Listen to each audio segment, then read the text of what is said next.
आता आपण बघणार आहोत वृत्तालेख म्हणजे पाय डायग्राम. मागच्या इयत्तेमध्ये आपण भूगोल व विज्ञान या विषयामध्ये खालील आलेख बघितले आहेत. अशा आलेखांना आपण वृत्तालेख म्हणजेच पाय डायग्राम असे म्हणतो. आपण पहिल्या याच्यामध्ये बघतो आहे की 29% जमिनीने भाग व्यापलेला आहे पृथ्वीचा आणि 71% पाण्याने व्यापलेला आहे.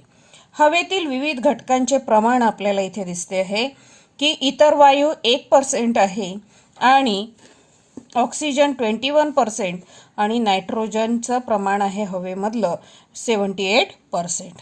या प्रकारे दिलेल्या माहितीच्या घटकांचे आपल्याला संपूर्णपणे आकलन आकृतीद्वारे होते.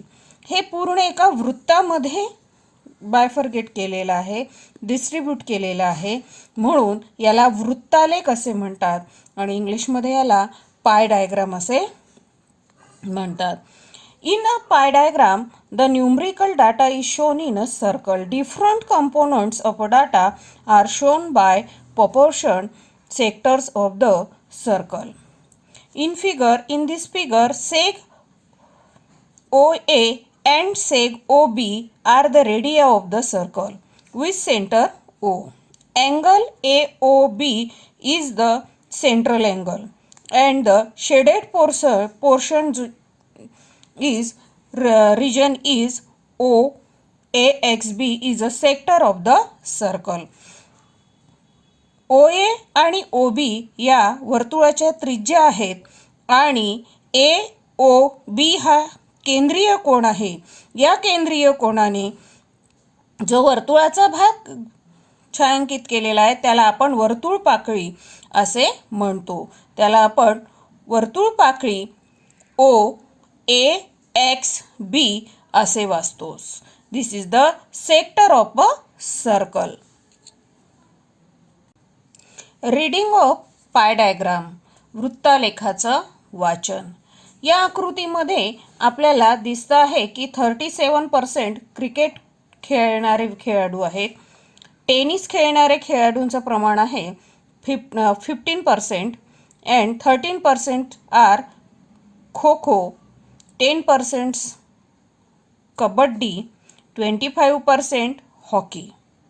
या वृत्तालेखामध्ये आपण जर बघितलं तर यावर आपल्याला विविध प्रकारचे प्रश्न विचारू शकतात. What is the percentage of student who like kho kho? Kho kho खेळ आवडणाऱ्या विद्यार्थ्यांचं प्रमाण सांगा. आणि हे जे प्रमाण दिलेलं आहे हे पर्सेंटेजमध्ये आहे. जरी हा वृत्तालेख आहे आणि वृत्तालेखाचं माप हे नेहमी अंशामध्ये असतं, डिग्रीमध्ये असतं, पण इथे जे दर्शवलेलं आहे हे पर्सेंटेजमध्ये दर्शवलं आहे आणि प्रश्नसुद्धा तुम्हाला पर्सेंटेजमध्येच विचारलेला आहे. तर जो भाग क्रिकेटनी दर्शवलेला आहे ते क्रिकेट आवडणारे विद्यार्थी आहेत. टेनिस आवडणारे विद्यार्थी किती आहेत?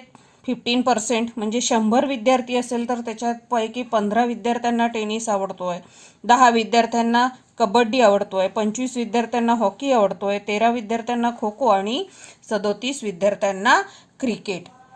अशा प्रकारे वेगवेगळ्या प्रकारचे प्रश्न तुम्हाला इथे विचारू शकतात.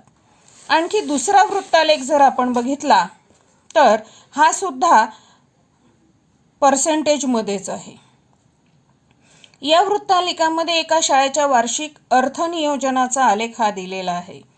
45% of the amount is reserved for the educational equipment. म्हणजे शैक्षणिक साहित्यासाठी 45% भाग राखून ठेवलेला आहे.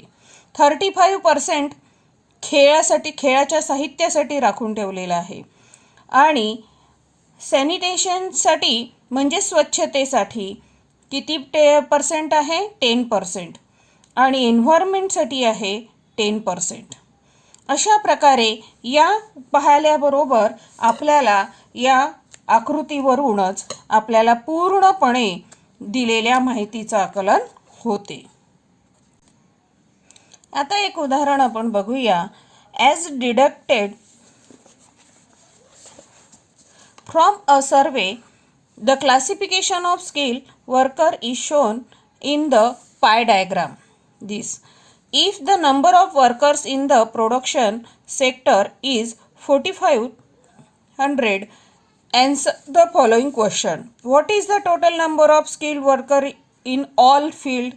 म्हणजे पूर्ण फील्डमध्ये एकूण टोटल किती वर्कर्स आहेत त्याचं आन्सर आपल्याला द्यायचं आहे. तर बघा आता, सर्व क्षेत्रातील एकूण कार्यकुशल व्यक्ती किती आहेत ते तुम्हाला पहिल्यांदा काढायचं आहे. बांधकाम क्षेत्रातील कार्यकुशल व्यक्तींची संख्या सांगा. What is the number of skilled worker in the field of construction. कृषी क्षेत्रातील कार्यकुशल व्यक्ती म्हणजे प्रत्येक क्षेत्रातील तुम्ही त्यानंतर काढू शकता. पहिल्यांदा तुम्हाला काय काढावं लागेल, इथे डिग्रीमध्ये दिलेलं आहे पर्सेंटेज, आणि तुम्हाला इथून तिथे एका उत्पादन क्षेत्रात किती व्यक्ती आहेत त्यांची माहिती दिलेली आहे. मग 4,500 व्यक्ती तिथे प्रेझेंट आहे, पण इथे जे प्रमाण दिलेलं आहे इथे तुम्हाला टक्क्यामध्ये न देता डिग्रीमध्ये दिलं आहे, आणि पूर्ण वर्तुळाचं माप हे 360 डिग्री असते. 360 डिग्रीपैकी 138 डिग्री इतर भागात कार्यकुशल आहेत. 24 डिग्री हे 360 आउट ऑफ 360 कृषी विभागात म्हणजे ॲग्रिकल्चरमध्ये आहे, आणि प्रोडक्शनमध्ये 90% आहे, 90 डिग्री आहे. हॉटेल मॅनेजमेंटमध्ये 36 डिग्री आहे, आणि 72 डिग्री कन्स्ट्रक्शन सेक्टरमध्ये आहेत. आता पहिल्यांदा आपल्याला एकूण व्यक्तीचं प्रमाण पहिल्यांदा काढावं लागेल. त्यासाठी समजा सर्व क्षेत्रातील एकूण कार्यकुशल व्यक्तींची संख्या x आहे, म्हणजे जे आन्सर तुम्हाला विचारलं आहे ते आपण घेतलं आहे x. Suppose the total number of skilled worker in all field is x. x व्यक्तीसाठीची केंद्रीय कोन 360 डिग्री आहे.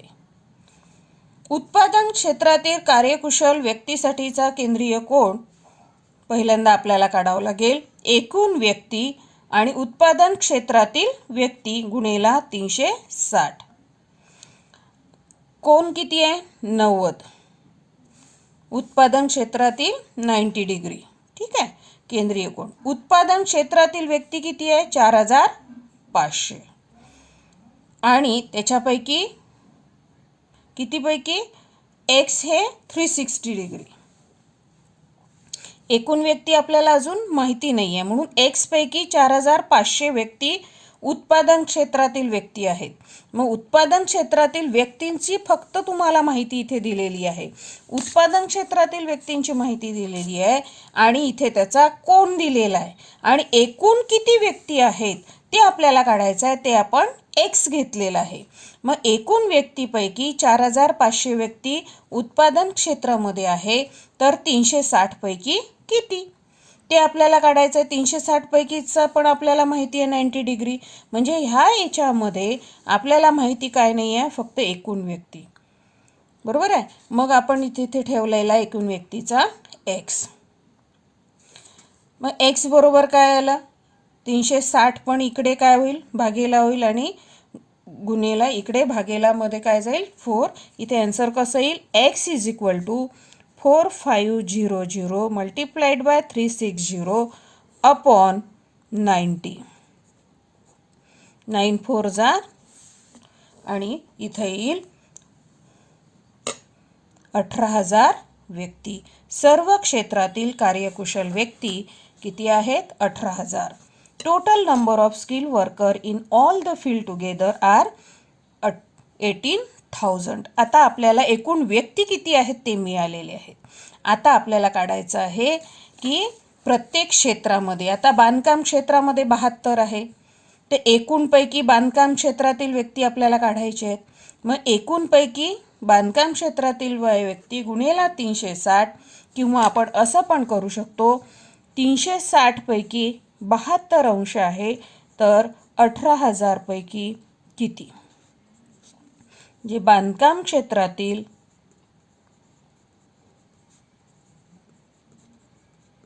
व्यक्ती बरोबर 72 डिग्री दिलेला आहे, म्हणजे 360 पैकी 72, तर 18,000 पैकी किती? आपण आन्सर काढू शकतो, आणि त्याचं उत्तर येईल 360. इथे पण तसंच करावं लागेल. कृषी क्षेत्रातील काढायचं असेल तर कसं कराल? कृषी क्षेत्राचा पहिल्यांदा आपल्याला पाहावं लागेल किती 24 डिग्री आहे. मग 24 डिग्री किती पैकी आहे? 360 पैकी.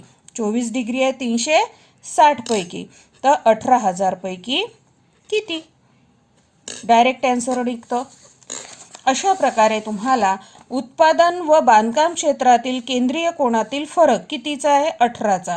मग केंद्रीय कोनातील फरक बरोबर दोन क्षेत्रातील व्यक्तींच्या संख्यांमधील फरक भागेला एकूण कार्यकुशल व्यक्ती गुणेला 360. किंवा सरळ आपण दोन्ही उत्पादन क्षेत्रातील तर माहीतच आहे, बांधकाम क्षेत्रातील काढून घ्यायचं की बांधकाम क्षेत्रातील व्यक्ती बरोबर किती आहे बांधकाम क्षेत्रामध्ये? 72 भागेला 360 गुणेला 18,000. तर अशा प्रकारे तुम्हाला मिळेल आणि दोघांमधला जर वजाबाकी केली तर तुम्हाला आन्सर मिळू शकते.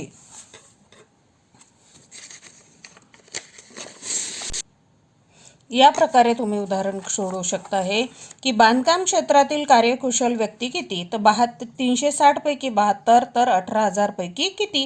म्हणजे 72/360 गुणिले 18,000, त्याचं आन्सर येतं 3,600. म्हणजे कन्स्ट्रक्शन फील्डमधले आपण स्किल्ड वर्कर काढले तर ते येतील 3,600. उत्पादन क्षेत्रातील आपल्याला दिले आहे 4,500. मग त्या दोघांमधील फरक विचारला आहे. फरक बरोबर 4,500 उणा 3,600 म्हणजे 900.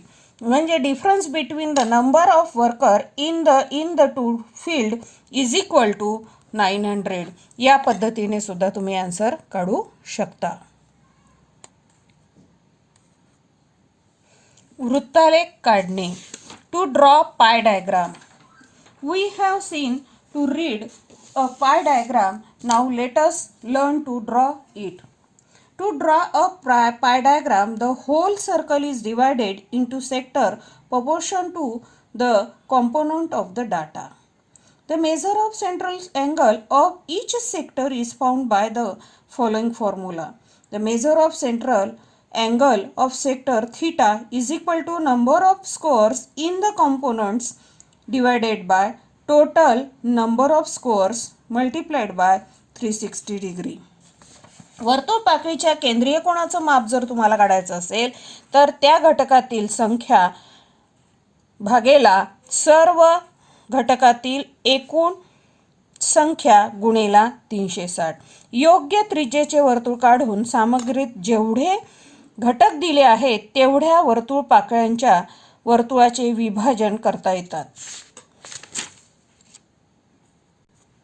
तुम्हाला इथे एक उदाहरण दिलेलं आहे. Different items food, clothing, house rent, education, expenditure म्हणजेच विविध बाबी एका कुटुंबाचा विविध बाबींवर होणारा मासिक खर्च इथे दिलेला आहे. केंद्रीय कोनांची मापे काढून वृत्तालेख काढा म्हणतात आहे. तर विविध बाबी दिलेले आहेत. अन्न, कपडे, घरभाडे, शिक्षण, इतर खर्च आणि एकूण. पर्सेंटेज ऑफ एक्सपेंडिचर म्हणजे पर्सेंटेजमध्ये दिलेला आहे. 100 पैकी माप दिलेलं आहे आणि त्याची बेरीज आहे 100. तर मेजर ऑफ सेंट्रल अँगल कशा प्रकारे काढतात त्याचं एक उदाहरण तुम्हाला इथे सोडवून दिलेलं आहे की 100 एकूण बेरीज आहे 100. 100 पैकी 40 तर 360 पैकी किती? कारण जे वर्तुळ आपण काढणार आहोत त्या वर्तुळामध्ये आपल्याला डिस्ट्रीब्यूट करायचं आहे food, clothing, house rent, education आणि एक्सपेंडिचर. तर या गोष्टींना आपल्याला जर एका वर्तुळामध्ये डिवाइड करायचं आहे म्हणजे 360 डिग्रीमध्ये आपल्याला डिवाइड करायचं आहे तर पहिल्यांदा आपल्याला प्रत्येक वर्तुळ पाकळीचं माप काढून घ्यावं लागेल. मग त्यासाठी जे माप दिलेलं आहे ते 100 पैकी दिलेलं आहे म्हणून 100 पैकी 40 आहे तर 360 पैकी किती? मग 40 भागेला 100 गुणेला 360. इथे जर आपण आन्सर आपल्याला प्रत्येकाचा काढायचा आहे तर याचा आन्सर येईल 0 0 जर कॅन्सल केला आपण आणि इथला 0 तर 36 × 4 जर केलं तर 144. तसंच इथे आन्सर आपलं येईल 36 × 2 किती येईल? 36 × 2 72 डिग्री. हे जे आन्सर येईल सगळं डिग्रीमध्ये येईल. तसंच इथे आपण जर पाहिलं तर आपलं येईल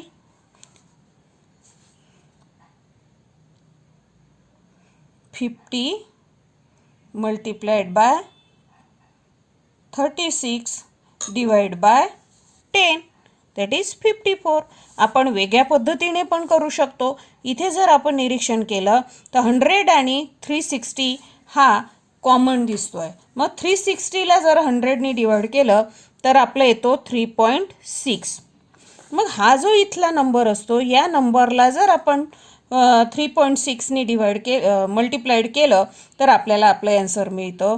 म्हणजे इथे 5 इंटू 3.6 अशाही पद्धतीने तुम्हाला करता येईल. म्हणजे तुमचा आन्सर येईल इथे काय येईल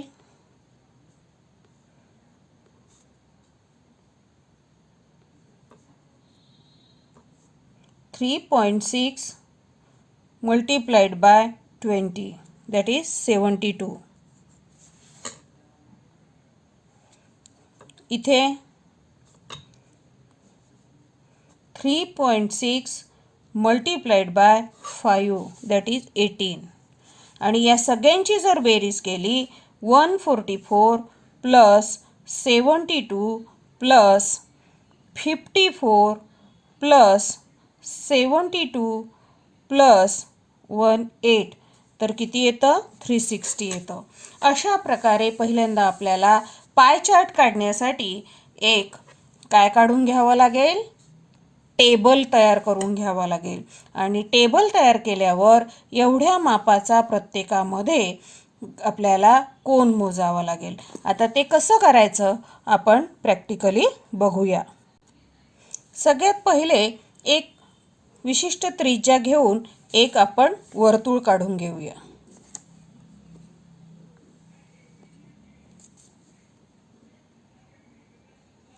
ठीक आहे. आणि त्याचा केंद्र आपल्याला माहिती पाहिजे. या केंद्राचं पहिली त्रिज्या आपण काढून घेऊया.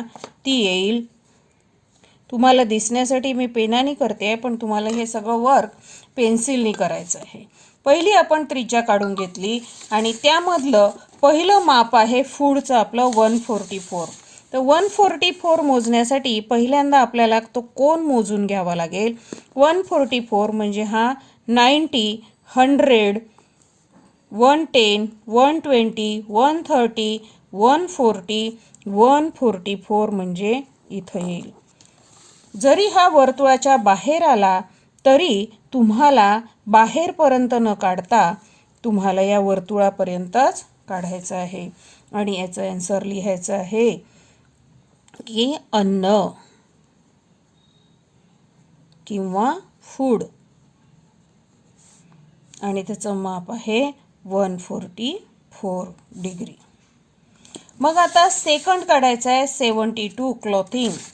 72 काढायचं आहे तर आता हे इथे आपल्याला मोजावं लागेल 72 0 10 70 72.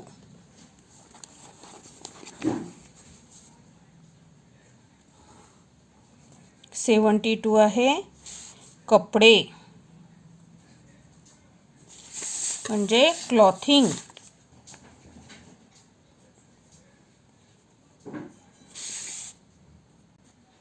क्लॉथिंग झाल्यावर आहे 54.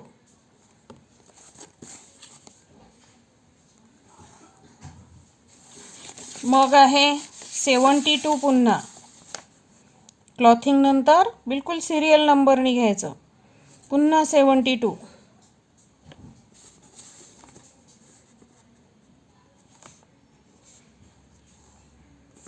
आणि लास्ट आहे 18 तर तो 18 येतोच आहे.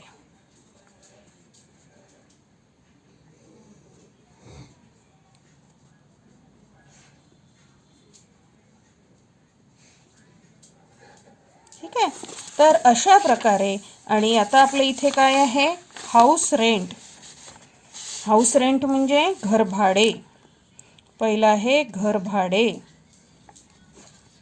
House rent. आणि मग आहे एज्युकेशन,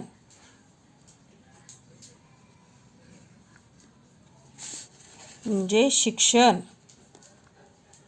इंग्लिश आणि मराठी मी दोन्ही करते, पण तुम्हाला लिहिताना इंग्लिश आणि मराठी लिहायची गरज नाही. इंग्लिशवाल्यांनी फक्त इंग्लिशमध्ये लिहायचं, मराठीवाल्यांनी मराठीमध्ये लिहायचं. आणि इथे येईल इतर म्हणजे अदर. आणि आपला आहे याचा हाऊस रेंटचा आहे 54, म्हणून इथून 54 डिग्री आणि मग 72 आणि मग आहे 80. अशा प्रकारे तुम्हाला पाय डायग्राम काढायचा आहे आणि उदाहरणं सोडवायची आहेत. यानंतर तुम्हाला प्रॅक्टिस सेट 6.6 सोडवायचा आहे. The age group of number of person who donated blood in a blood donation camp is given below. Draw a pie diagram from it. याचा सुद्धा आपल्याला पाय डायग्राम काढायचा आहे. इथे जर 20 to 25 आहे, तर जिथे फूड लिहिलं होतं आपण तिथे 20 to 25 लिहायचं. नंबर ऑफ पर्सन दिलेले आहे, यांची सगळी सम करायची. तितक्यापैकी इतके, तर 360 पैकी किती. अशा प्रकारे याचं ॲन्सर काढून तुम्ही उत्तर लिहू शकता आणि डायग्राम. आणि फार इझी आहे. तुम्ही जर याची प्रॅक्टिस केली तर तुम्हाला यामध्ये पैकी मार्क्स मिळू शकतात. यानंतर जो भाग आहे